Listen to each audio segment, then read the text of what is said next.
Today it seems as if Titanic is everywhere. Her image has grown into a pop culture icon. And her story has inspired fanaticism the world over. Titanic has appeared in every form of mass media of the 20th century. From books, songs, plays, and CD-ROMs, to the most successful film of all time. It's as if she never left our imagination. From the moment she disappeared beneath the icy waters of the North Atlantic, her story has captivated the public as no event in history. From the first headlines to the earliest films, Titanic is a part of our collective consciousness. And no generation has been immune to her power. It is a story that has been reinvented as everything from melodrama to Nazi propaganda to legends of courage and sacrifice. And the discovery of her wreck in 1985 has only helped fuel the ongoing fascination with the events of Titanic. But it has been the stories of the 1,500 who perished, and the voices of the 700 who survived that continue to inspire artists throughout the 20th century, turning the tragic events of one night into a cultural phenomenon of mythic proportions.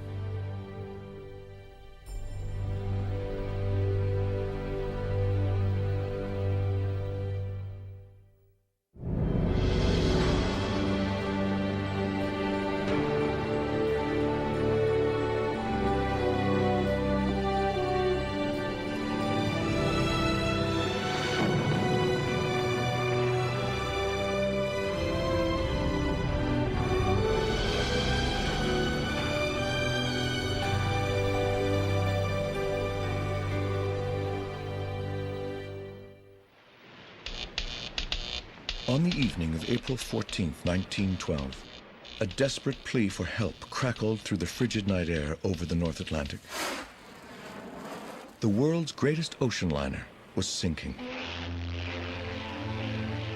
A dozen ships heard the frantic message. Some were too far away to do anything. Others couldn't believe the mighty Titanic was really in trouble. Harold Cottam, the wireless operator aboard a small steamship, Carpathia, waiting for news from the mainland, accidentally heard the cry for help. Tearing the headphones from his ears, he rushed to the captain's cabin with the news. Within minutes, the Carpathia had changed her course and was racing at top speed through the same ice-filled waters that had crippled Titanic. 58 miles of open sea separated the Carpathia and the sinking ship. Every ounce of power was redirected to the ship's engines. As the sun crept over the ocean's horizon a few hours later, the passengers and crew of the Carpathia realized the worst. Titanic was gone. A handful of half-filled lifeboats were bobbing in the vast expanse of frigid sea. The only evidence of what was hours before, the most luxurious ship ever built.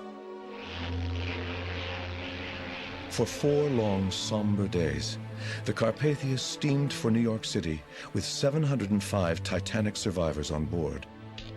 Wireless reports cracked through the icy air. The first reports to reach the city touched off a firestorm of speculation. News writers, desperate for copy, wrote stories based on scraps of information. Initial coverage of the event varied from hopeful to forlorn to grossly inaccurate. The Evening Sun was optimistic. Other papers were more guarded. One of the more astonishing things about newspaper coverage of the disaster is that there were these kind of elaborate stories told even before there was any reliable information. In the first couple days after the disaster, all that the news organizations had to go on were lists of who had lived and who had died, but they have to give their readers more than that. Nobody wanted to believe the worst in the case of the Titanic. There wasn't conclusive wireless information that the ship had gone under. At the New York offices of the White Star Line, the owners of Titanic, anxious crowds gathered, desperate for information. Lists of the survivors were posted on the front window, bringing shouts of joy from some and cries of agony to others. Even before the Carpathia could reach her destination, journalists vied to be the first to get the full story from the ship's passengers. To give you an idea of the frenzy that had overtaken the New York press, a number of reporters got together, chartered a boat to sail out into the channel to meet the Carpathia, and they were standing on the decks and they were shouting questions up at the passengers and crewmen. Some of them were waving $50 and $100 bills to get them to literally jump off the Carpathia so they could be picked up by the press boat. When the Carpathia returned to New York with the 705 survivors, nearly 30,000 people lined Pier 54 for a glimpse of those who had beaten the North Atlantic. What for 4 days had been a silent list of names would finally become flesh and blood. There were touching stories, and the world wanted to know them all. There were heroes. Benjamin Guggenheim, who went down a gentleman in his white tie and tails, declaring that no woman shall be left aboard this ship because Ben Guggenheim was a coward. Ida Strauss, who stepped out of her lifeboat and back onto the Titanic to stay with her husband of 31 years. And the unsinkable Molly Brown, a member of the Nouveau Riche, who fought to let the women in her lifeboat row in order that they stay warm. Desperate for an exclusive scoop on the stories of bravery, a New York Times reporter paid Harold Bride, the surviving wireless operator, $1,000, equivalent to 4 years' pay, for his eyewitness account of the harrowing night. But not all were stories of heroism. Along with tales of bravery were rumors of desperation, cowardice, and negligence. Questions were left unanswered. People could not believe that this had happened. People had a hard time fathoming death on this scale, of this magnitude, in 1912. And of course, people were trying to fathom how on earth can something made out of ice sink a ship made out of steel? And people began to ask very, very pointed questions. Who's to blame? Who's responsible? And how can we not let this happen again? The day Carpathia docked, U.S. Senator William Alden Smith detained several passengers and crew for questioning, many of whom were hastily attempting to return to British soil. The next day, April 19th, Senator Smith quickly convened a special hearing inside a large meeting hall at the Waldorf Astoria Hotel in New York City to discover the truth of what happened that night. Outside the meeting hall, hundreds of curious New Yorkers gathered, hoping to hear first-hand accounts of the tragedy, or to catch sight of one of the infamous survivors.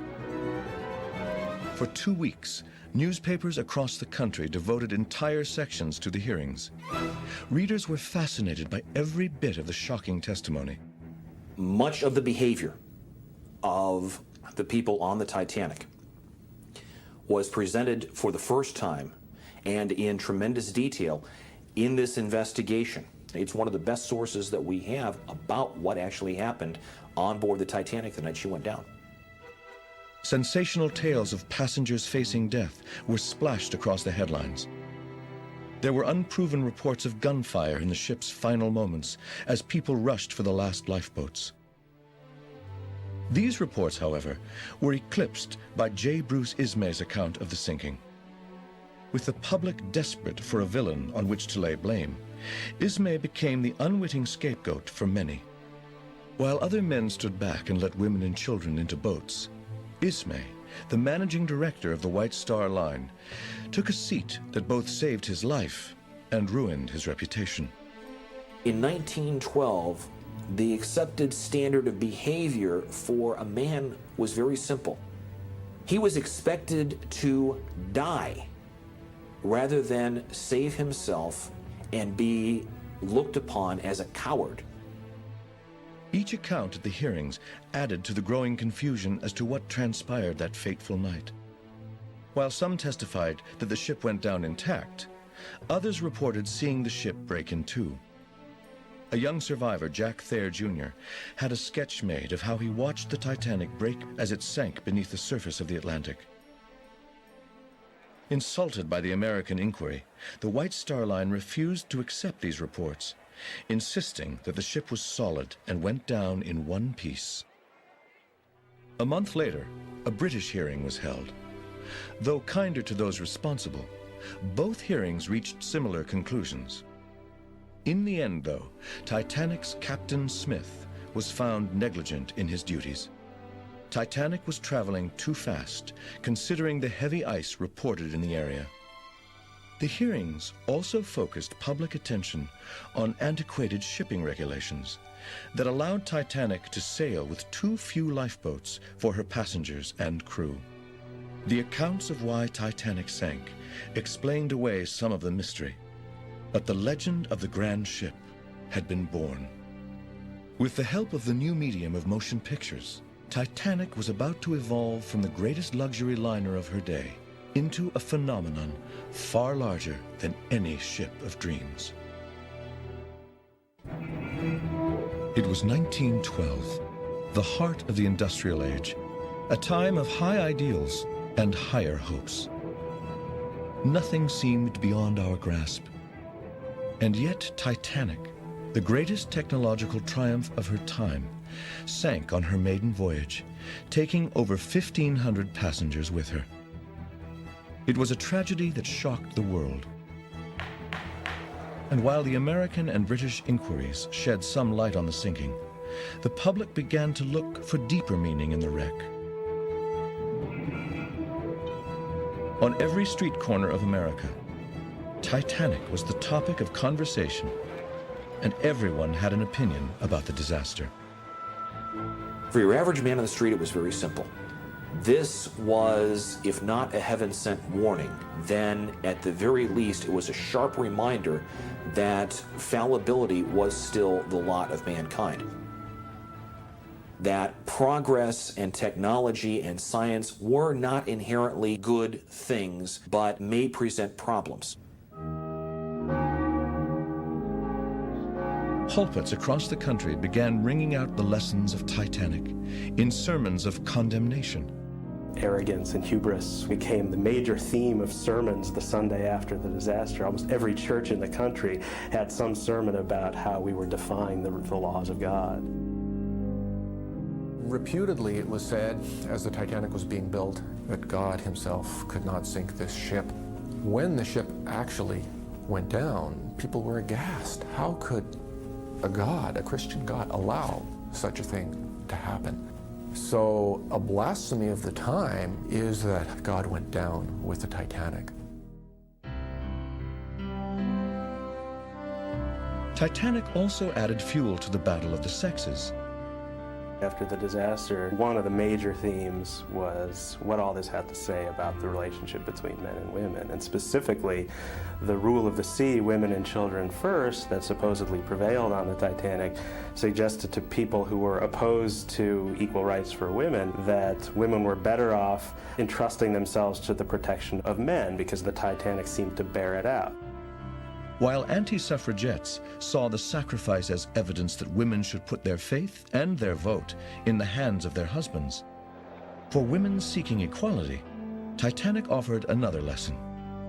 The idea of women and children first wasn't just a policy, it was an outgrowth of the Edwardian mentality.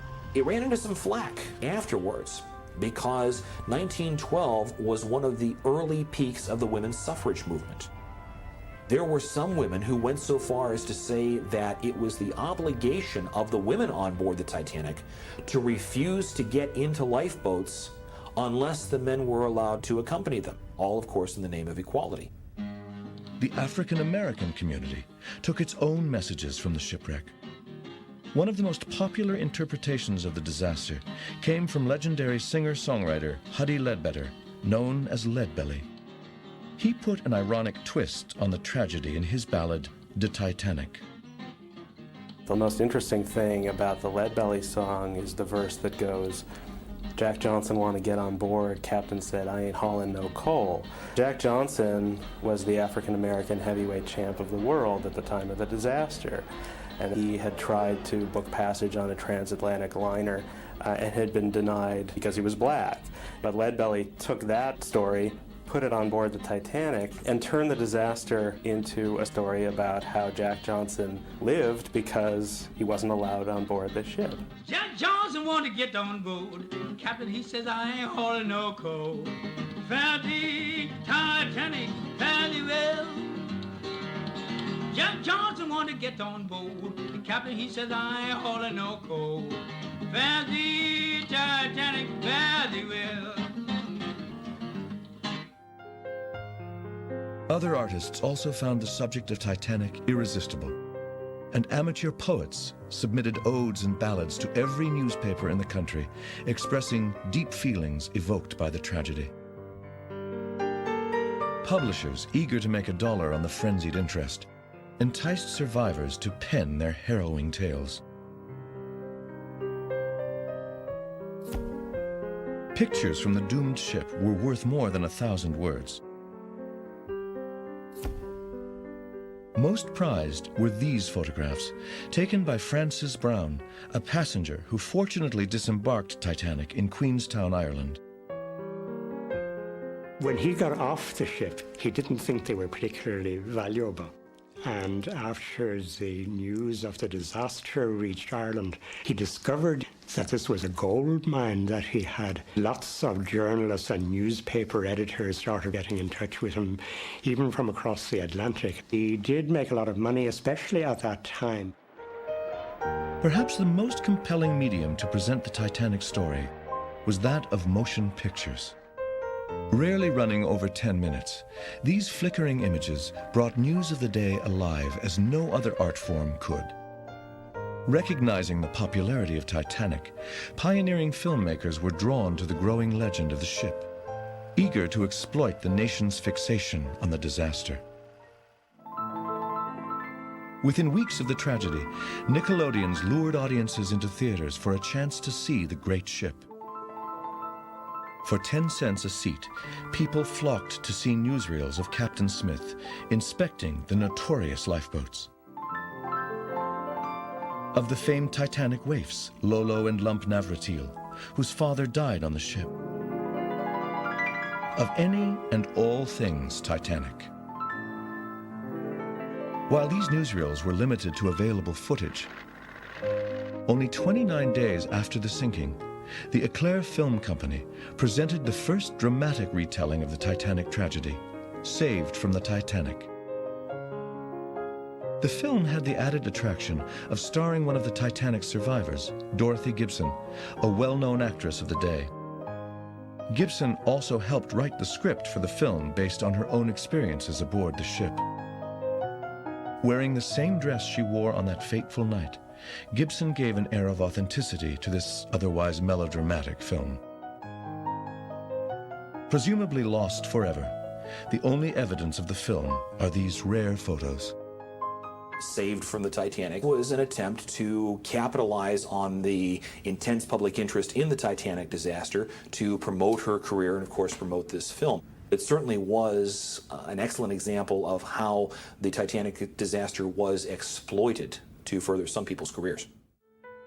The obsession with Titanic was not only an American phenomenon. That same year, a German production, Night and Ice, told the tale to European moviegoers.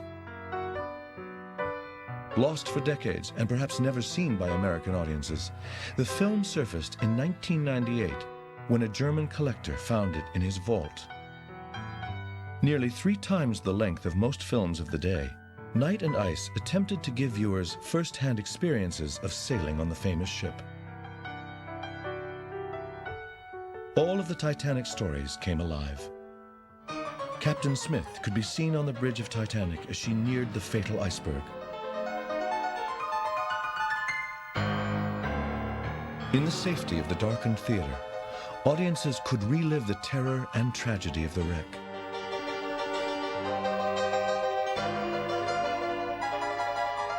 Audiences witnessed the selfless sense of duty displayed by the senior wireless operator, Jack Phillips, who had stayed at his post until the ship sank. And while the special effects may seem primitive, this was a true story, and audiences of 1912 found the film spellbinding. But while Night and Ice recreated the real event, another film used the sinking as a backdrop for its human drama. Atlantis, produced in 1913 in Denmark, was one of the first full-length films ever made. It was also one of the first films to seize on the theme of the class division that existed in Europe, and on the decks of Titanic.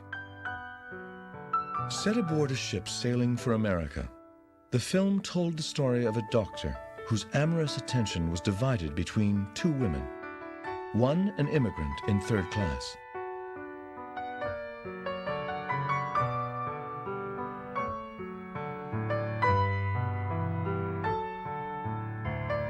The other, a rich actress. By creating a fictional tale, the 113-minute film allowed audiences to be swept up with the personal struggles of the characters aboard the ship. But when the luxury liner strikes an unseen object in the middle of the ocean, the sequences that followed were eerie echoes of the Titanic tragedy.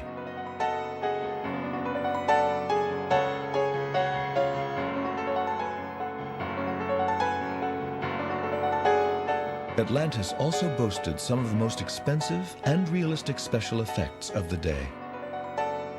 Where models had been used in previous films, Atlantis used a real ship for the climactic sinking scene, lending an air of realism that was often missing from earlier productions.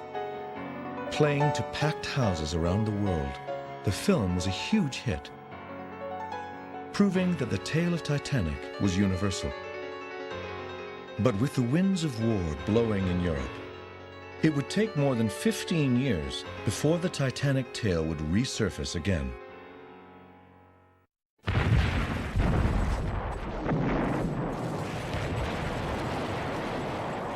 When the First World War exploded across Europe in 1914, the shock of the Titanic disaster quickly faded away. News of trench warfare, mechanized battle, and chemical death filled the headlines of the world's newspapers, offering a grim portrait of the Industrial Revolution. If the sinking of Titanic signaled the impending death of the grand Edwardian era, the war to end all wars was clearly its funeral. But the Titanic disaster showed some of the weaknesses of the society that eventually would crumble in the First World War. It was the flash of the cannon on the horizon. It was the rumble of thunder in the distance that let people know that what they believed to be so solid and so secure, so immutable, was nowhere near as stable as they wanted to think it was. Titanic survivors, once the darlings of the media, faded quickly from the headlines. But the tragedy had left its mark on every one of them.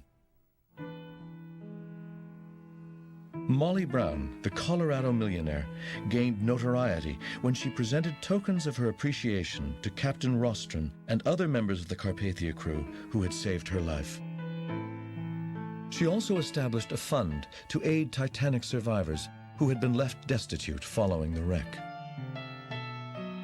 Others were anxious to forget the events of that fateful night entirely, including Titanic's heroic wireless operator, Harold Bride.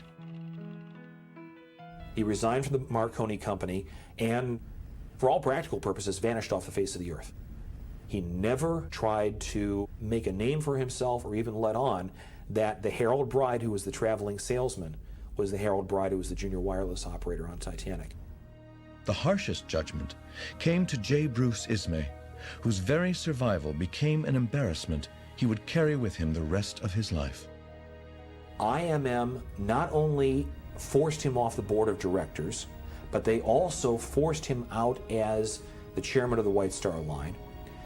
He was no longer welcome among polite society, ruthlessly ignored and cut by people who had been his friends. People would actually talk behind his back as he walked down the street. That's Ismay. They were whispering that he was a coward because that was how he was perceived.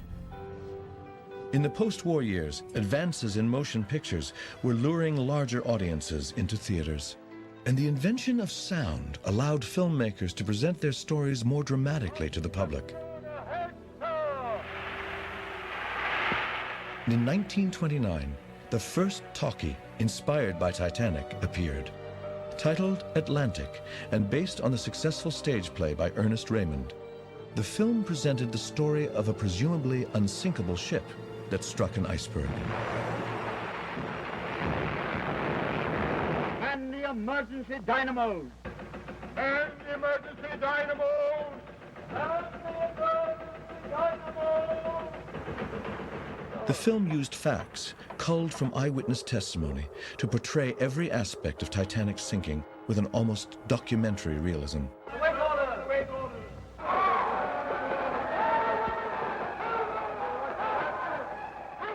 The film told of sacrifice, heroism, and the stoicism of some of the world's richest men trapped on board the doomed ship.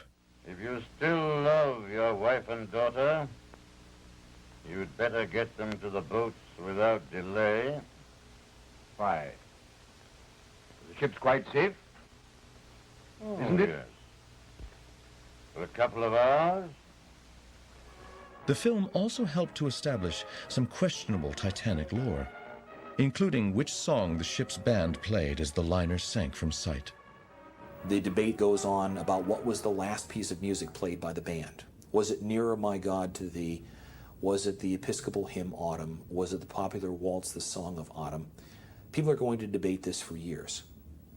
At the same time, legends sometimes obscure more important aspects of the story. Is it really important what the last piece of music played by the band was? No.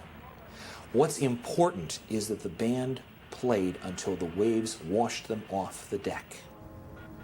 But sometimes that's what legends are. The incidents that we make larger than life.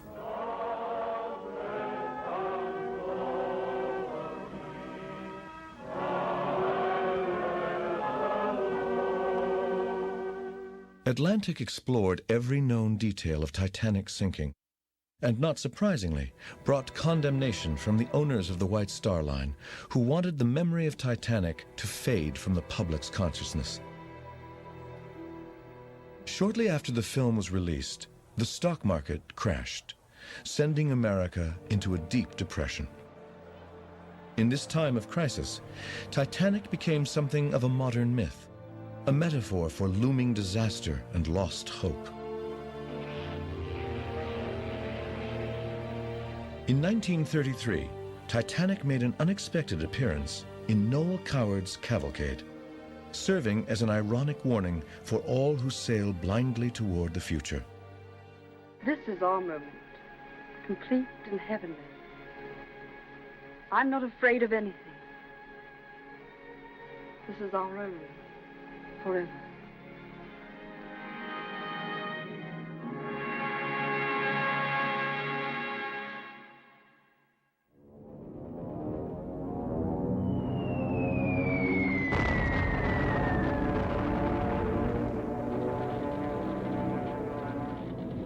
In 1941, Germany's Minister of Propaganda, Joseph Goebbels, would use the story of the ship as a weapon against the Allies. The first film ever made actually called Titanic was made in Germany during the war. It was the idea of Joseph Goebbels. He thought it would be a lavish escapist spectacle, which would also be a good vehicle for anti-British propaganda. Goebbels and the Third Reich portrayed Titanic as a symbol of Britain's preoccupation with ostentation and greed. The White Star director, J. Bruce Ismay, eager to flaunt the crowning jewel of his luxury fleet of ships, recklessly guides Titanic into dangerous waters in an attempt to break all speed records. The ship's British captain is easily persuaded. Im Falle der programmmäßigen Ankunft in New York zahle ich Ihnen $5.000. Und für jede Stunde, die wir früher eintreffen sollten, nochmals je $1.000. Also je höher die Geschwindigkeit Ihres Schiffes, umso höher Ihre Prämie. But a fictitious German first officer refuses to be influenced by Ismay's bribes. Herr Kapitän, es liegen mehrere Warnungen über Treibeisgefahr vor. Es sind auch Eisberge gemeldet.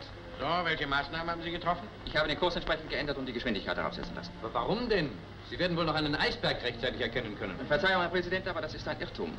Es gibt Eisberge, die einen Umfang von mehreren Kilometern haben und 7/8 eines solchen Berges liegen immer unter Wasser. Es besteht also die Gefahr, auf Unterwassereis aufzulaufen. Gefahr für die Titanic? Ist ja lächerlich. Die Titanic ist unsinkbar. Der Beweis ist noch nicht erbracht, Herr Präsident. Ich verlange, dass direkt der Kurs mit voller Kraft weitergefahren wird, Herr Kapitän.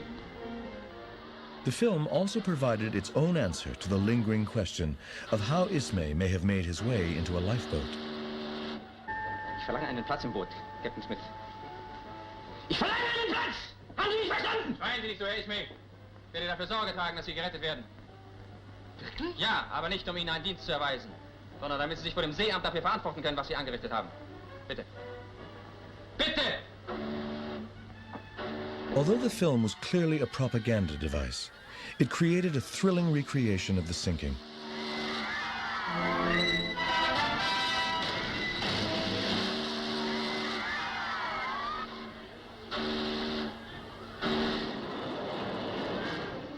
And gave audiences some touching moments.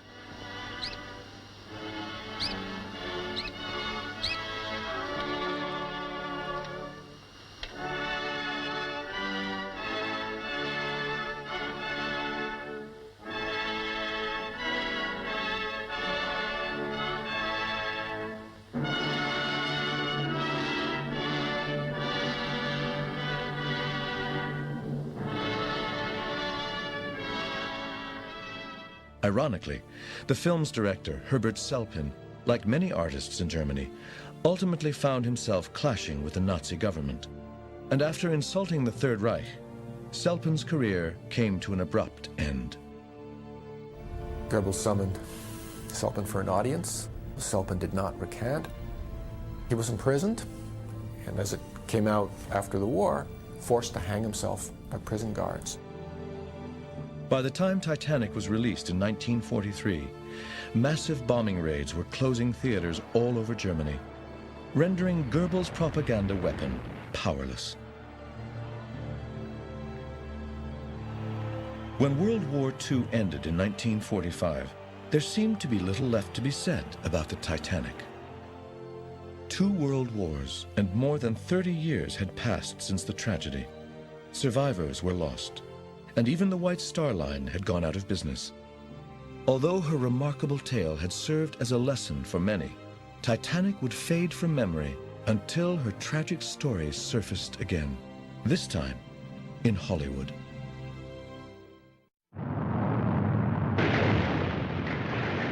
Four decades have passed since the Titanic screamed across the headlines of the world. Yet no human drama has eclipsed its staggering impact and overwhelming power. Now, for the first time, the screen brings you the strange events, the monumental story of those 4 never-to-be-forgotten days. On April 14th, 1953, 41 years to the day after the Titanic tragedy, 20th Century Fox released the first Hollywood film about the ill-fated voyage, Titanic, starring Clifton Webb, Barbara Stanwyck, and Robert Wagner. It offered a new view of the disaster as a lavish backdrop for drama and a vehicle for the story of a family in crisis. Richard, please try to see this sanely. We're Americans. We belong in America. And yet for years we've been galloping all over Europe to be at the proper places at the proper time. Winter in San Moritz, Deauville in season, summer in... Oh, what's the use? The same silly calendar year after year. Look at Annette. I have, with great pride. She's entertaining, she's discriminating, she has grace and style. She's an arrogant little prig. So you've chosen to drag her back to the glories of Mackinac, Michigan. Any town in any state becomes comic on your lips. But comic or not, that's where she's going. De-emphasizing the factual events, Titanic explored a more intimate and at times even light-hearted view of the ship's passengers. Shake your moccasins and roll your eye. Tear my blanket, make the feathers fly. Whirl me, twirl me. Whirl me, twirl me to that Navajo rag. But it was a frank and contemporary drama that remained the focus of this retelling of Titanic's voyage. We'll discuss it later. Now. No court in the world, no power under heaven can force me to give up my son. He is not your son. You have a lot of utterly fictitious characters among passengers and crew, some glaring historical accuracies. There's even one scene where the port side of the ship is being opened up by the iceberg, when of course everyone knows it was the starboard side. Did we hit it? It hit us.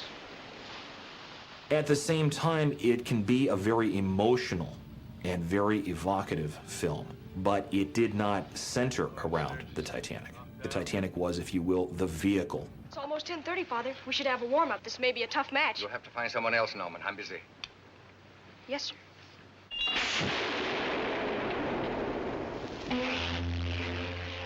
With America increasingly fearful of the atomic threat, Titanic gave audiences the message that traditional values were more important than ever.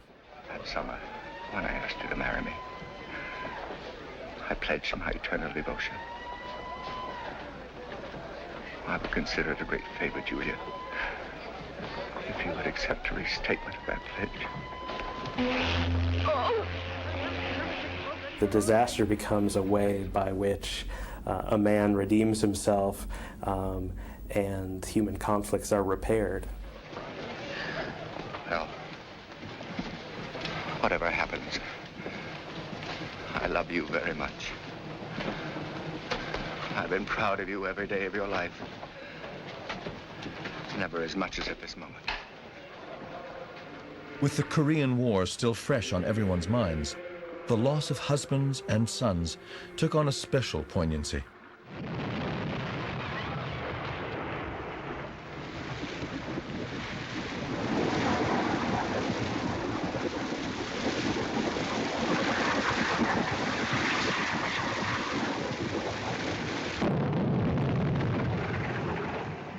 Titanic touched and terrified audiences around the world, but the film left many unsatisfied, hungry for a more accurate retelling of the Titanic story. One such person was Walter Lord, an advertising copywriter and novice historian whose passion for Titanic began as a boy when he sailed aboard her sister ship, Olympic. For nearly 20 years, Lord had meticulously researched the Titanic and the story of the passengers who sailed her. Walter Lord was the first Titanic author to systematically interview Titanic survivors. He interviewed 63 of them. He had the good fortune of having so many of them still be alive at the time that he decided to write this book. But what that did was give him a level of credibility that it would be virtually impossible to match anymore.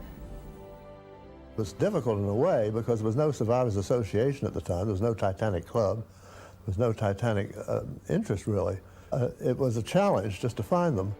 Published in 1955, A Night to Remember quickly climbed to the top of the bestseller lists, where it would remain for months. Walter Lord wrote about how the Titanic represented the end of an era, how a beautiful way of life died that night in April of 1912, how before the Titanic disaster, people were confident, they had faith in the future, they had certainty. Afterwards, basically the modern world came upon us and everybody was filled with doubt. That has a kind of poetic truth to it that's really touched a lot of people. The true story of Titanic was far more compelling than any Hollywood could invent. However, the next Titanic film wouldn't originate in Hollywood, but in Ireland, the birthplace of the great ship. Shortly after A Night to Remember was published, William McQuitty, a Belfast-born film producer, quickly began making plans to bring Walter Lord's story to the big screen. No film can be better than its script. And here was a ready-made drama. He'd researched it for 20 years. It had everything I needed. Unlike Hollywood's take on the disaster, McQuitty's film would focus almost entirely on the real events and characters of the ship. Lord was brought in as a consultant, and McQuitty made sure he stayed true to the book. doing everything he could to recreate the splendor and opulence of the Titanic. I was so lucky. Bill was really interested in the Titanic. He really adopted the project as his own and was there all the time. The thing that interested me the most was how earnest he was in getting it absolutely accurate as far as he could. For actor David McCallum, portraying wireless operator Harold Bride, boarding the replica of the ship every day was a heady experience. I think the most vivid memory I have of making A Night to Remember was driving out to Pinewood Studios late afternoon to do the night work. You drive up onto the back lot, and as I came round the corner of one of the studios, right there on the horizon was the whole of the Titanic, or a huge center section of the Titanic, against the skyline, fully lit, with the smoke coming out of the funnels, and it really was like coming across the Titanic in the middle of the night. A Night to Remember premiered in London on July 3rd, 1958, where it quickly became the most successful film of that year. The 14th of April, 1912. A night to remember. A night when the largest, most luxurious liner of her day was speeding across the North Atlantic on her maiden voyage. No expense had been spared to make this ship a symbol of man's final victory over nature. The ship was called the Titanic.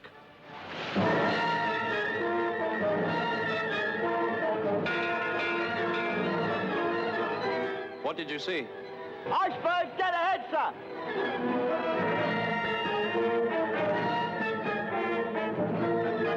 Cast as crewman Frederick Fleet, who first spotted the iceberg, actor Bernard Fox found the ambitious film's take on the disaster refreshing. It was purely about the Titanic, which, from my point of view, is what I enjoy about it. You actually got to meet the people involved, knew who they were. We've contacted the Carpathia, eastbound from New York. She's on her way to us. Well, how far away is she? 58 miles, sir. She's making all possible speed. Should reach us in 4 hours. 4 hours. Yes, sir. Being there on the Titanic and taking a message to the captain as the radio officer, the reality of it was just like you were actually there, was quite, I mean, it was so exciting. Aren't you exaggerating the danger? I'm afraid not, sir. Where's Andrews? I'm acting on his advice. This ship is going to founder. But she can't. In any case, we can't get everyone in the boats.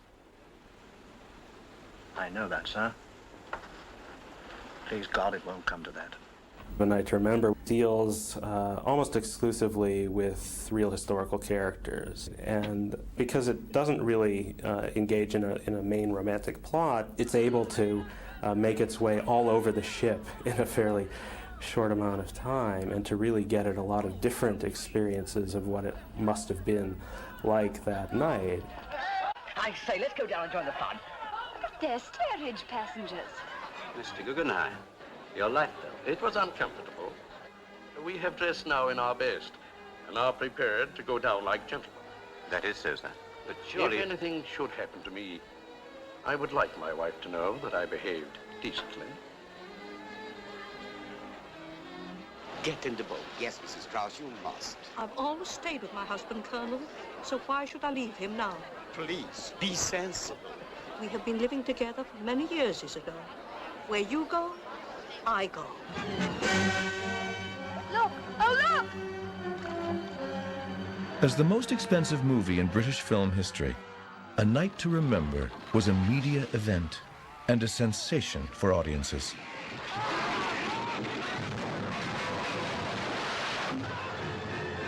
But not everyone who saw the film was ready for the realism of A Night to Remember.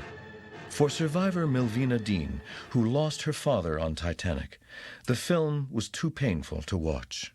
I saw it with 5 other survivors then, and we all hated it, because our fathers had all gone down with it. And the first part is okay when it's starting off and everything, but it's when it's struck by the iceberg. And then I suppose we all thought about our fathers, and we were almost unhappy. We said we're never going to see another Titanic film, and we haven't done so. British audiences and critics were unanimous in their praise for the film. But with no Hollywood stars, the film took longer to grab the attention of American audiences. But within a year of its release, A Night to Remember won a Golden Globe Award and helped introduce Titanic's story to a new generation of Americans. I originally got involved with the Titanic when I read the book A Night to Remember by Walter Lord when I was in high school, and I was 15 years old, and it just grabbed me. With A Night to Remember, I think it's easy to project back. It's easy for you to imagine you're on the ship. But to me, A Night to Remember will always remain, and I think the case would be for a lot of other people as well, the definitive Titanic film. Suddenly, everyone knew the facts surrounding the disaster, and it seemed as if A Night to Remember would be the last word on Titanic, a respectful eulogy to the passengers, the ship, and the era it represented. But Titanic's journey through mainstream culture was just beginning. And as the psychedelic 60s began, the ship would find itself sailing through some strange waters.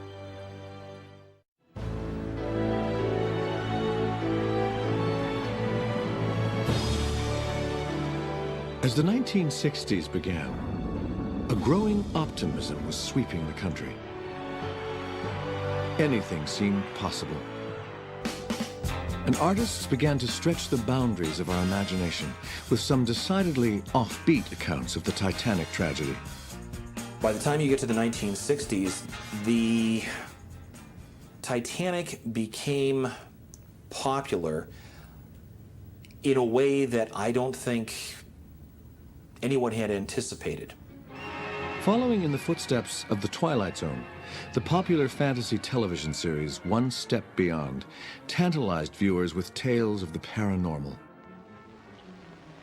The amazing drama you're about to see is a matter of human record. You may believe it or not.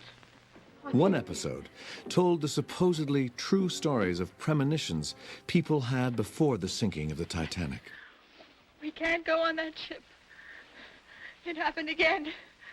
I dreamed. No, darling, I do wish you wouldn't. I saw the sea, the cold sea. Oh. There were people struggling in the water. Really? Sinking, dying. Grace. I know you'll laugh. And I don't blame you. I was in my cabin this afternoon. I imagine it was around 4 o'clock when I heard this terrible sound. What kind of sound? It was a terrible grinding sound, as though the ship had suddenly struck some immovable object. While the show recognized the tragedy of the event, One Step Beyond used the sinking to promote the show's belief in the supernatural. Please dress warmly. Now, there's no need to panic. Just take it nice and easy. I've never seen you do anything like this before. All of this detail in here and... Harry, what is it? Your hands are like ice. The water in the drawing was cold. Icy cold. If the Titanic is not at the center of the stories, it will be a catalyst that leads us into something related at that particular time and place. That same year, the life of one of Titanic's most colorful and flamboyant survivors evolved from a factual footnote in history to a pop culture sensation.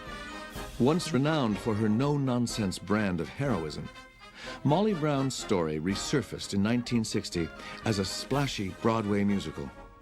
The Unsinkable Molly Brown, starring Tammy Grimes, reintroduced Brown's story to the world. Opening to rave reviews, Grimes went on to receive a Tony Award for Best Actress in a Musical Comedy. She endeared people to her as far as the audiences were concerned. They loved Molly Brown, and they loved the fact that she was an American heroine because of the Titanic. And indeed, for many, many, many, many, many, many women, she was the case of a poor girl making it good.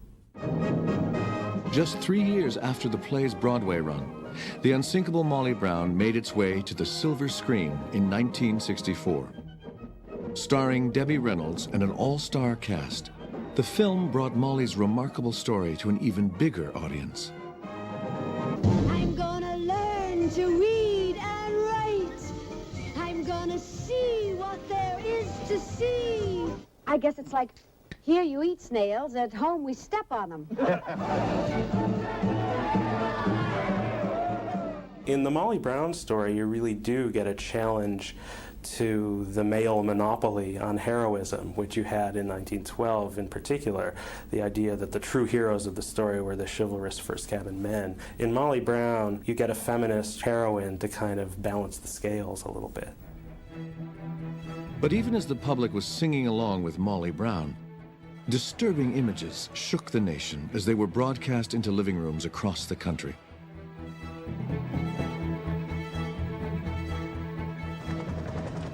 In response to the frustrations of the times, visionary television producer Irwin Allen began to offer viewers an escape from the reality of the nightly news.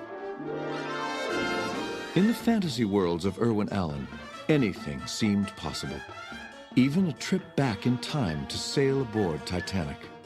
In 1966, Allen explored his fascination with the ill-fated ship in the premiere episode of his popular series, The Time Tunnel.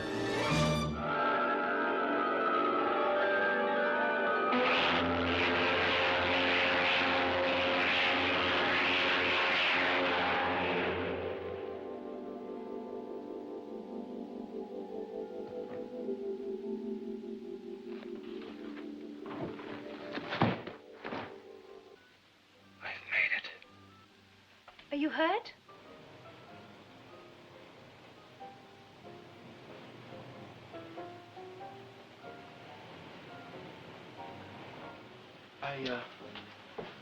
I didn't look where I was going. It's a pretty big ship. It's supposed to be the biggest ever built.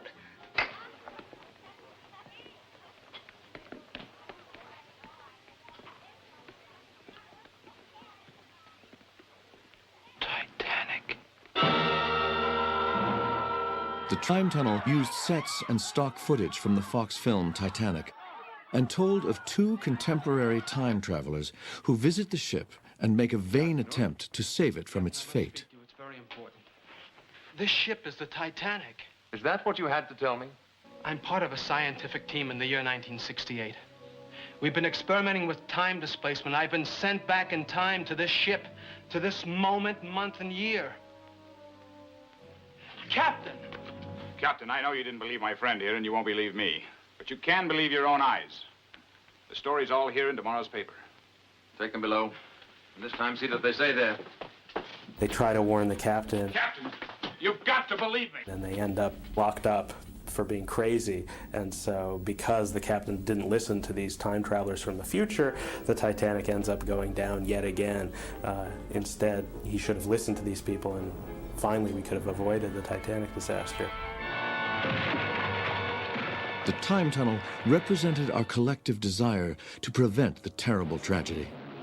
A modern voice echoing back through time to set history right. I like to think that if I had been there, knowing what I know now, I could have contributed something. But those are fantasies that people play, and I think that's something that, you know, people do when they're, say, teenagers and they first get involved in the Titanic. It's like, oh, what if I had been there? And as you get older, you stop thinking along those lines, and you study the real thing and don't fantasize about, you know, where would I have been. In 1972, Irwin Allen would visit the mythology of Titanic again. With an all-star cast that included Gene Hackman, Shelley Winters, and Roddy McDowall, the Poseidon adventure turned a shipwreck into a big-budget thrill ride.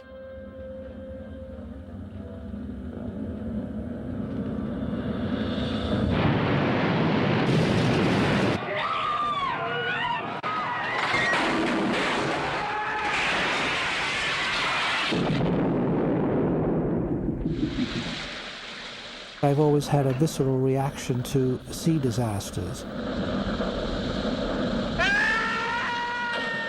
The Titanic and the Andrea Doria, they all, my family were seamen, and I have an immediate reaction to that situation. While the Poseidon adventure would have little to do with the story of Titanic's ill-fated voyage, the similarity between Titanic and the luxury liner Poseidon wasn't lost on audiences. But by creating a fictional disaster at sea, Alan was able to give his film something the real story couldn't offer: a happy ending.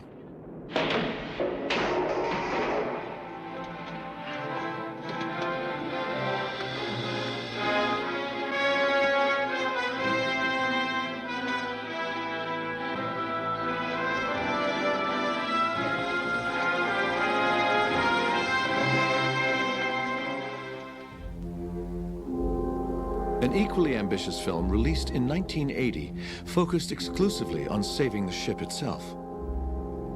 Based on Clive Cussler's best-selling novel, Raise the Titanic envisioned the ship as little more than a plot device in a high-tech spy thriller.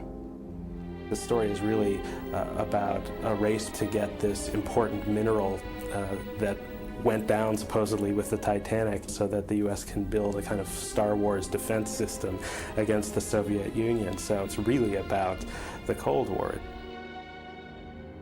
So that's where we are. We need 200 ounces of a measly mineral we can't find, and when we do find it, where is it? It's at the bottom of the Atlantic Ocean. Can't get divers down to the Titanic, which leaves us with only one choice. And what's that? We don't go to the mountain. The mountain comes to us. The story's greatest moment, lifting Titanic from her watery grave, represented both man's ultimate conquering of the elements and the ultimate dream for Titanic buffs.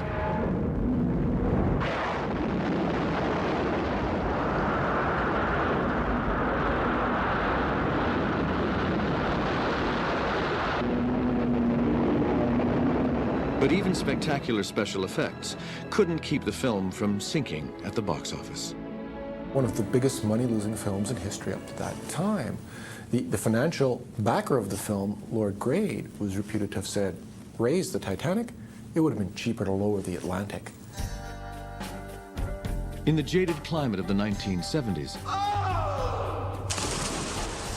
popular culture's take on Titanic continued to degenerate into bizarre references, far removed from the actual tragedy.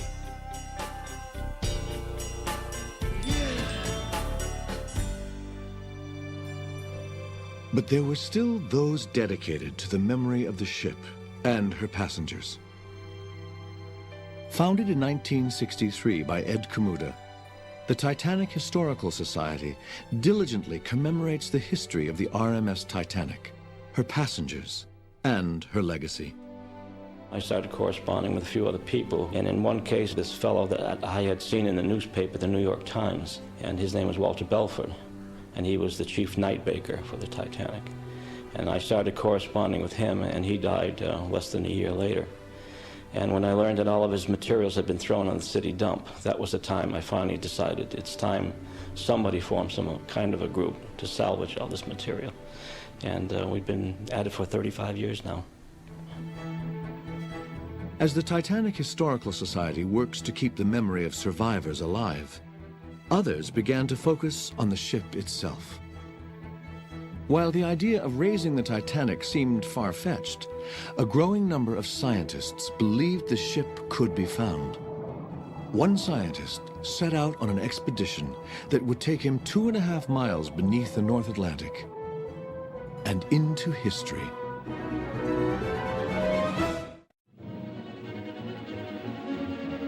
Titanic mythology began on the still surface of the North Atlantic when her stern sank from sight.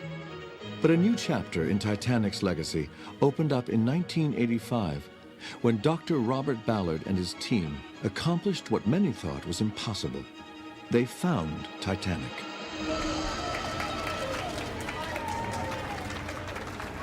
There was such contrast. Constantly right next to violence was softness.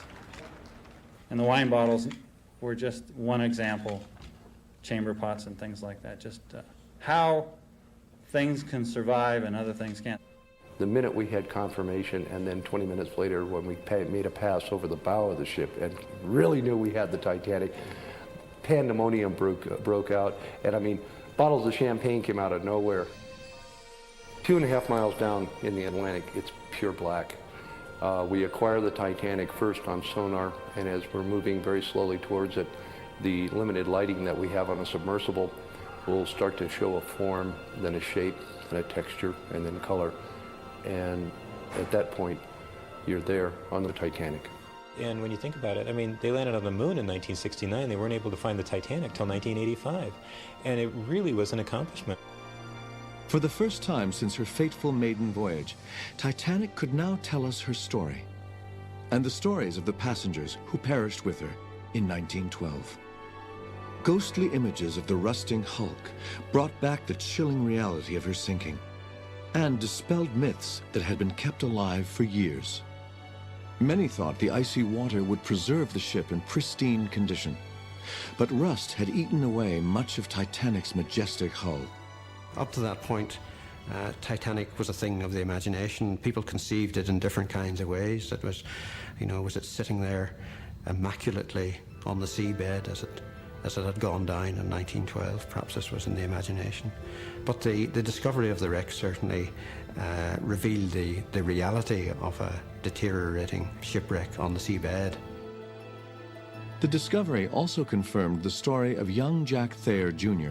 and others who reported that the ship split in two as she sank into the sea.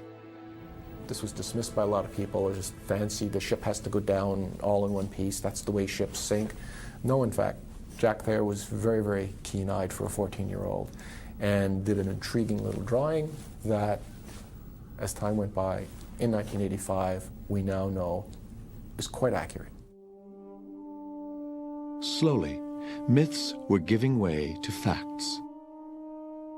And with each new image, we were spellbound by the ship's decaying grandeur.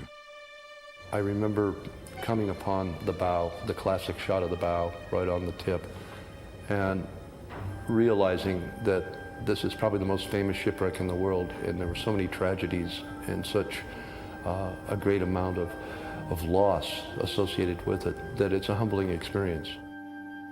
When cameras finally penetrated the ship's hull for the first time, what before had only been imagined became a reality. Haunting images emerged from inside the wreck, taking us on a ghostly tour of the ship. After traveling down the grand stairway, a chandelier greets us in the once luxurious dining room. And littering the ocean floor, there were reminders of the passengers who lost their lives on the maiden voyage. Shoes marked the watery grave of one unlucky passenger. A copper heater sat useless in the ice-cold water. And an unopened champagne bottle waited eternally for a celebration that would never come. All of a sudden, it was on the headlines. It was front page news again. I was thinking of the Toronto Sun with this big banner headline, Titanic found. I mean, that was probably bigger than the headline they ran when the ship sank. And it was just suddenly big news. With the discovery of the Titanic, I caught Titanic fever all over again. I had been fascinated by the story when I was a child. And here I was in the mid-'80s, working in the field of media studies. The ship is discovered, and I come to realize that this is, among other things, a media event. It isn't just a momentous story from the past. It's living history, something that has ongoing significance. The discovery of Titanic also served to inspire dozens of books that explored our enchantment with the wreck. Even Walter Lord was eager to follow up his definitive A Night to Remember with a new book called The Night Lives On. With interest at an all-time high, survivors were courted by the media, a living testament to the Titanic tragedy. After 1985, we began to wonder, what was it like for the people that were actually on board? Who are they? Do they still have anything to say? And we have gone about looking for these survivors, and some of them have become media celebrities. Well, they call me because there's nobody else to call. And quite honestly, I enjoy it. Everybody makes a fuss of me. So I enjoy it. And I go to, quite a lot of places. When you meet a Titanic survivor, you get goosebumps because you are so close to history when you speak with them. They've achieved a celebrity status. When you see a little kid come up to a Titanic survivor and ask for an autograph, it's a very, very special moment. Robert Ballard's discovery of Titanic led others to the wreck, hoping to mine her treasures for future generations. Although some felt the wreck was a gravesite and should be left alone, others believed that it was important to save what they could of Titanic. After securing exclusive salvage rights, RMS Titanic Incorporated began a delicate operation to retrieve what they could from the ship. Through painstaking restoration, the company was able to save everything, from clarinets to Captain Smith's aluminum megaphone. Once the artifacts had been assembled, the collection was exhibited in museums around the world, attracting record crowds eager to glimpse a piece of living history. Among the most touching pieces are the love letters of Howard Irwin, who was saved from the sinking by a twist of fate. The trunk of Howard Irwin's was found quite by accident, and it contained the playing cards and all of the things that were dear to Howard on his trip around the world, including Pearl's love letters. He missed the boat because he got into a fight, and his best friend Harry was in charge of the luggage and ended up dying.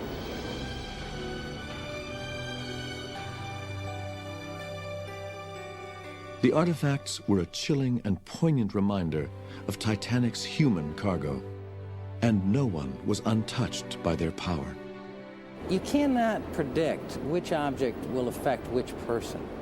You have to just let the people have their chance. You try to frame the objects as little as possible, because the objects, in a sense, have their own voice. And what they do to people is unpredictable. As we lose these survivors, these are the only voices we'll have left. But this is not ours. It's just a voice that's echoing through time. For artists who had been depicting the ship for years, the wreck and its artifacts brought both information and inspiration. Renowned Titanic painter Ken Marshall, who has spent a lifetime recreating the splendor of the ship, found the discovery to be a turning point in the Titanic saga. It was tremendously exciting to me. I remember getting a little bit weepy and calling some of my friends. Some people thought that the discovery of the ship would prick the romantic bubble, that the legend would die, but it turned out to be just the opposite.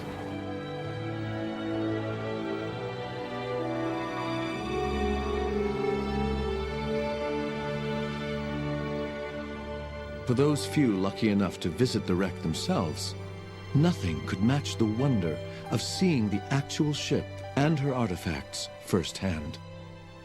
When one of the submersibles brought up a suitcase, and the brass was as good as new, and the suitcase opened up, and there inside were two perfectly folded shirts.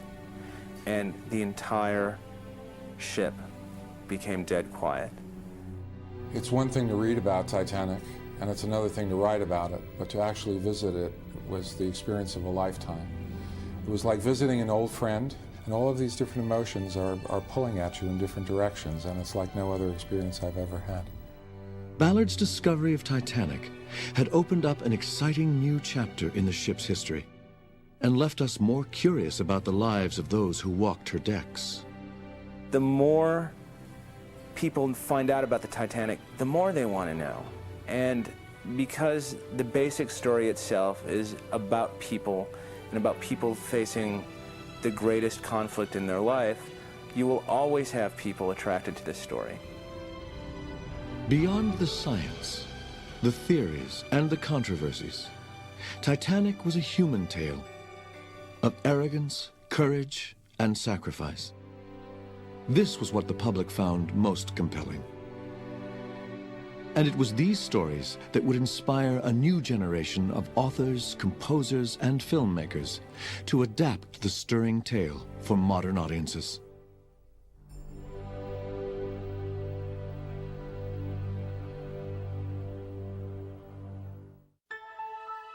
The discovery of Titanic clearly captured the imagination of the world.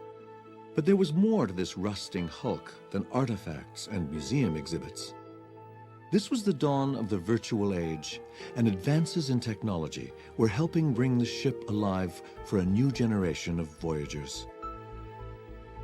One company on the cutting edge was Cyberflix, whose 1994 CD-ROM, Titanic, Adventure Out of Time, offered Titanic enthusiasts a first-hand tour of the ship on their personal computers. The thing that computer technology allows somebody to do is to recreate a world and then allow you to walk around in it. So it's possible for you to walk down the grand staircase, turn and walk out and onto the deck and look out at a starry sky and walk down to where the lifeboats are. And you can just stand there, or you can move around, and you can go anywhere anybody could on the night of April 14th, 1912, and look, and that is what the ship looked like from that perspective on that night. Not since her maiden voyage had anyone been able to walk the great ship's decks. And the experience brought a new understanding of what it was like for Titanic's passengers. Throughout the 1990s, new works of fiction set aboard the great ship also began popping up everywhere, as authors like Arthur C. Clarke, Jack Finney, and Danielle Steele all found new tales to tell about the fabled ship. The general public seem to have an insatiable desire, to read everything that's written, about Titanic. Even for me, a bookshop owner, I marvel at the sheer weight of number of publications about the Titanic.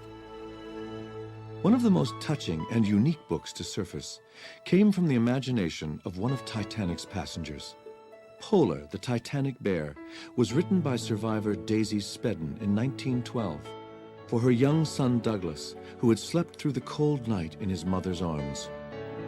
The handwritten manuscript told the story of the sinking through the eyes of the teddy bear that the boy traveled with. Only recently discovered by a relative, Polar the Titanic Bear now helps children around the world understand the tragedy. A lot of schools, to my surprise, are now picking up the book and they're working into their 3rd to 5th grade curriculums. And so because of this, I get to visit schools and share Douglas's story with a whole new generation of kids. This little boy now lives on in the hearts and minds of young children everywhere. While many of these accounts focused on real passengers, the public also found fictional characters equally compelling. In 1996, CBS aired Hallmark Entertainment's 4-hour epic miniseries, Titanic, starring Peter Gallagher, Mary Lou Henner as Molly Brown, and George C. Scott as Captain Smith. Titanic focused on the intimate relationships between passengers. Look back on this as a real adventure. It's got everything. Action, danger, romance. And on the class issue that created 2 separate worlds on the Ship of Dreams.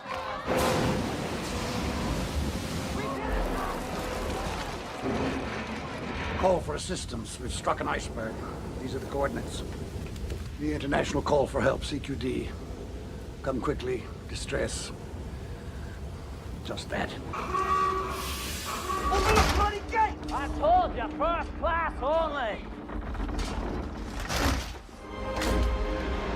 Reflecting the facts that had emerged with the discovery of the wreck, for the first time, a film showed Titanic splitting in 2 as she sank.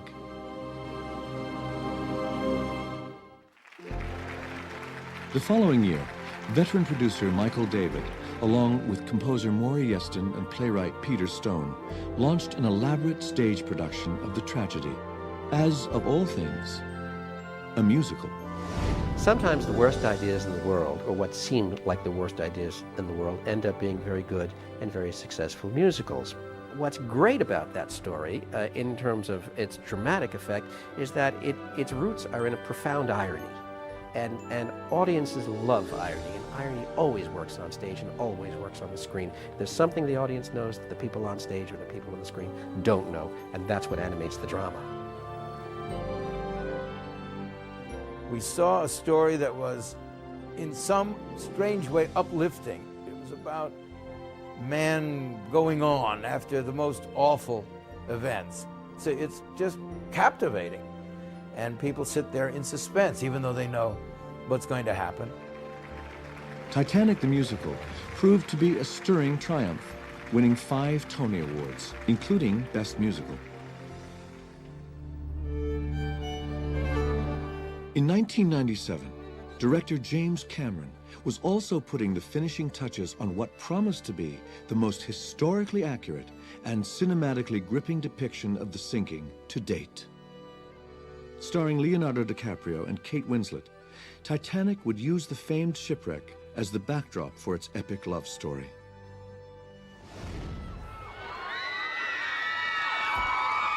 By the time James Cameron's Titanic premiered on December 15th of 1997, the film had taken on mythic proportions. Its $200 million budget was one of the biggest of all time, and the dazzling digital effects used to bring Titanic alive set new standards for the film industry. After opening as the #1 film in the country, Titanic held that spot for 15 weeks, longer than any other film in history. Titanic not only lived up to its name, it added fuel to an already booming Titanic market. The tragic romance had struck a chord with audiences, and fans returned to theaters again and again to relive the great ship's last moments. I just heard that you have to see it. It's just so full of human drama. It has all of life in it. I liked all the special effects of how the boat was sinking and how it was made. Oh, and the romance played a big role in the movie, I think. I saw the movie 3 times, each with some different girls.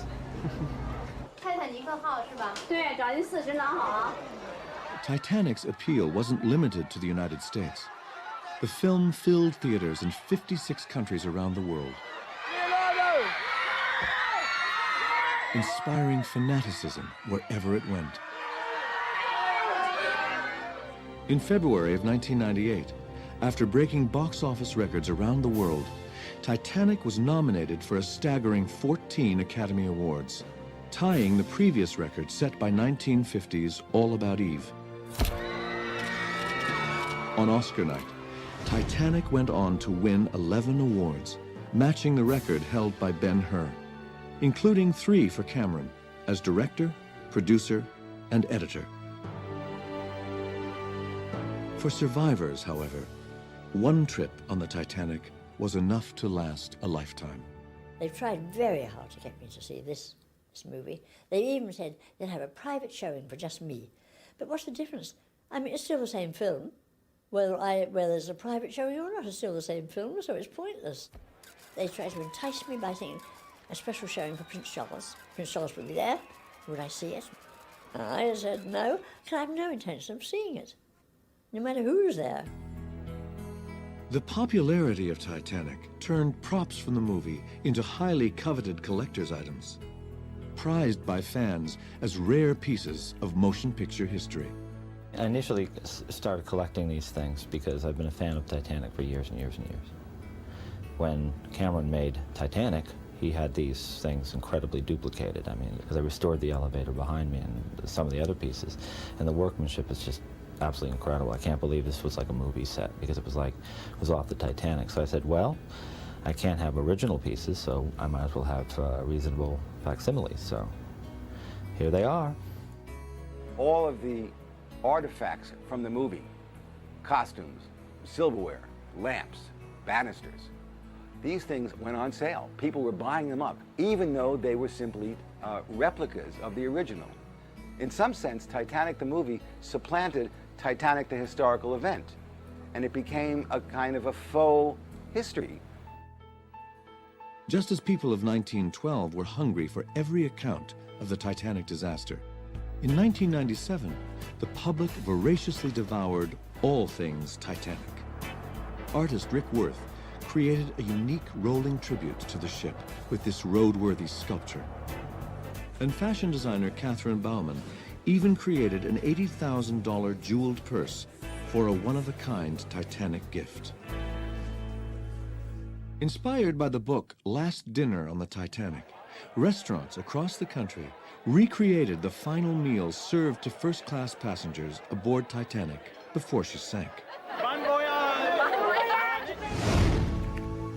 Titanic mania also swept the internet, and cyber citizens were treated to thousands of new websites that explored the science and mythology of the great ship. So you have everything from the RMS Titanic site, Titanic Online, which is the big company doing a huge website to promote their exploration. And then you have kids around the world in school building their own sites and their own take on it.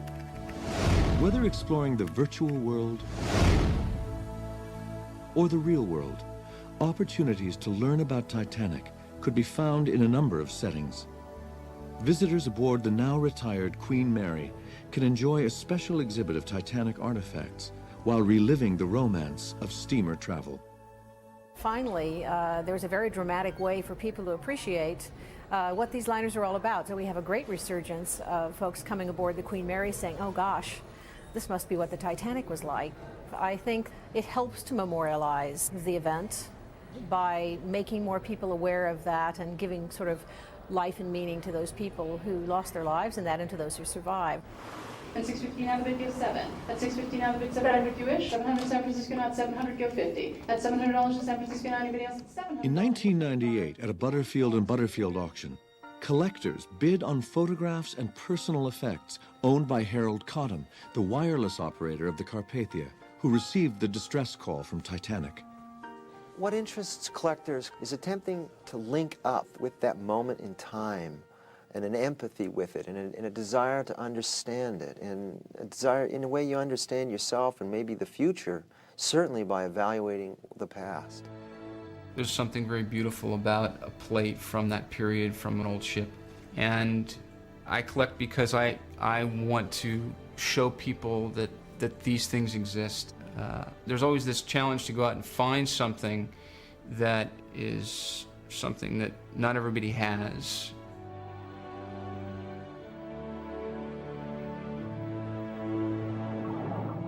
For those who are drawn to the wreck, an adventure touring company is planning to give people a chance to dive 2.5 miles beneath the Atlantic for a first-hand view of the ship.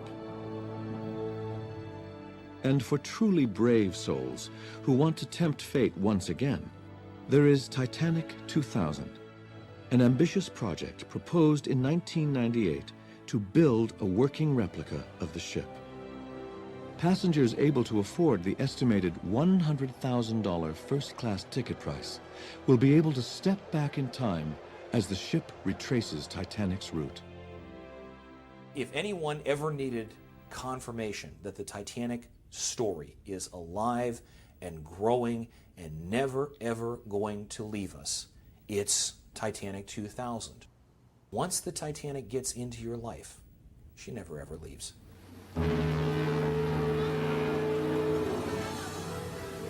Titanic was a tale that bridged the barriers of time. But beyond the wreck, the film, and the mania that followed, there are still stories to be discovered and lessons to be learned about the day she sailed and the night of her sinking.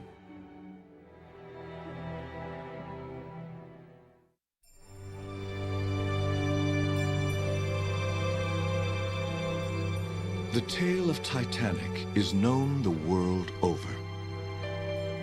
It has captured the imagination of millions and continues to live on as vividly as when she first set sail. But in Ireland, where Titanic was built, the ship holds a special significance. And nowhere is the loss of life felt more deeply than in the small town of Cove, Ireland, where Titanic took on her last passengers. When Titanic weighed anchor here in 1912, this coastal hamlet was known as Queenstown. So small was the harbor that the 882-foot ship had to wait offshore while Titanic's last passengers were ferried to her. It is here where Irish immigrants set sail for a better life in the New World. And it is here where visitors from around the world pay homage to Titanic's passengers. I'd say a lot of people that are coming to Ireland now on a visit are putting Cove on their itinerary because of that. It's we got to go and see where the Titanic left from. To commemorate the Titanic legacy, a heritage trail has been organized, allowing visitors to trace the path of the many men and women who booked passage to the Promised Land aboard the greatest ship of her time. The Titanic Trail is a heritage walk that takes people in the same footsteps that immigrants walked in all those years ago, visiting the same buildings, entering the same establishments. It allows people to reach across the mists of time, as we say, and touch base with the immigrants that left. I'm looking forward to having a lot of people come here and explain to them now what might or might not have happened on those few days before Titanic sailed. The most touching stop on the trail is the Cove Heritage Center. Formerly a railway station, this is where immigrants arrived in Cove before booking passage to America. The scene that would greet the visitors today is exactly the same as the scene that would have greeted the immigrants who got off the trains to board the ships here at Cove. Among the many themes that we have at Cove Heritage Centre is a wall of dedication to the people who boarded the Titanic. From here, tourists relive the last few hours of Titanic's passengers before they embarked on their fateful voyage. But perhaps the most poignant reminder of the Titanic survivors are these photographs taken by Francis Brown before he disembarked at Queenstown, skipping the last leg of Titanic's voyage. This glimpse of the quiet moments aboard the ill-fated ship reminds us that Titanic is first and foremost a human tragedy. People wanted to see the real Titanic, and then even after they'd gone to the movie, they wanted to see how the creation compared with the reality. They wanted even to see the real people. Decades ago, the people of this coastal village watched as Titanic sailed into history, filled with dreams of a new world. 4 days later, the voyage ended.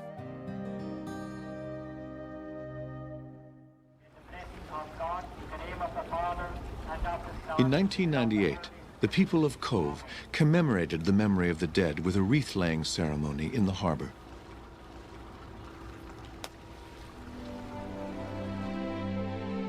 Perhaps the saddest reminder of the lives lost is the cemetery in Halifax, Nova Scotia, where 150 unclaimed victims of the disaster were buried.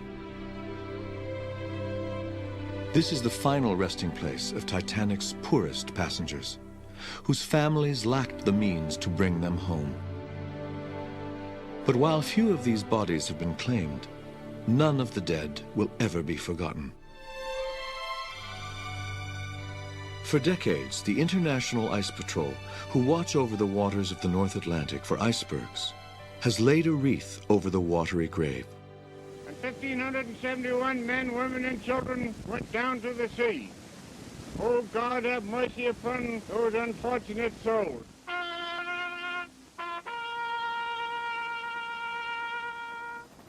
This annual memorial ensures that the memory of Titanic's passengers will never be forgotten. This is a holy shrine for some, and 3 survivors have even chosen to have their ashes scattered over the site, returning to loved ones who weren't able to escape their fate. It was in these waters on a cold night in April that Harold Cotton intercepted Titanic's plea for help. And through his bravery and diligence, over 700 people survived the greatest maritime disaster of its day. It is their voices that have kept Titanic alive for decades, because without them, Titanic's remarkable tale would have vanished beneath the waves.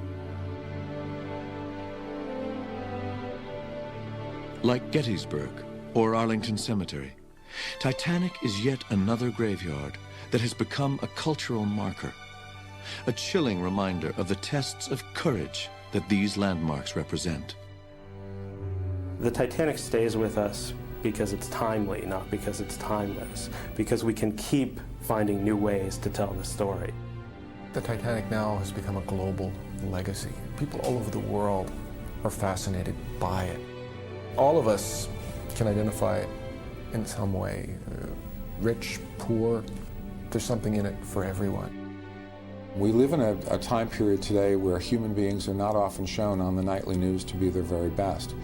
And during the 2 hours and 40 minutes that Titanic took to sink, you have some amazing stories of selflessness and devotion and love and courage. With each retelling of her tale, the story of Titanic continues to fascinate us, terrify us, and enlighten us. Fundamentally, I think it's a story about the mystery of the human condition.